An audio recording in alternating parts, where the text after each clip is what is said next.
Hey guys, welcome back to my channel. আবার চলে এসেছি আজকে অনেক দিন পর একটা what I it in a day video নিয়ে।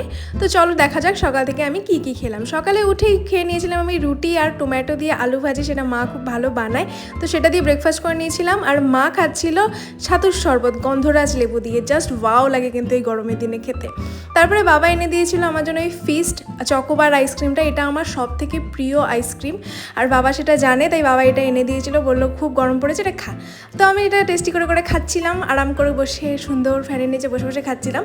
তারপর দুপুরবেলায় মা আয়োজন করেছিল অনেক খাবারের, সেটা হলো ডিম দিয়ে একটা ডিমের বড়ার ডালনা, সেটা ডিমের আরেকটা বড়া, মাছ, আলু ভাজা, ভাত।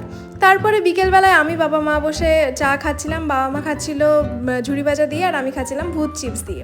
তারপর বাবা তো দোকান বন্ধ করে আসার সময় আমার জন্য খুচুর মুচুর অনেক কিছু নিয়ে আসে, তো সেজন্য সেই দিন এনেছিল এই কেকটা, আর উইঙ্কিসের এই লাভ বাইট কেকটা আমার খুব প্রিয়। আর তারপরে আমি একটা ঝুড়ি ভাজাও খেয়ে নিয়েছিলাম। সারাদিন খুচুর মুচুর খাওয়ার আমার চলতেই থাকে, সেজন্য সেদিন রাতে আর সেরমভাবে কিছু খাইনি, কারণ পেটটা এগুলো খেয়ে ভরে গেছিলো। কিন্তু মা রাতেই স্পেশাল ভাত ভাজাটা বানিয়েছিল বলে সকালে আমি এটা দিয়ে ব্রেকফাস্ট করেছিলাম। তো চলো টাটা।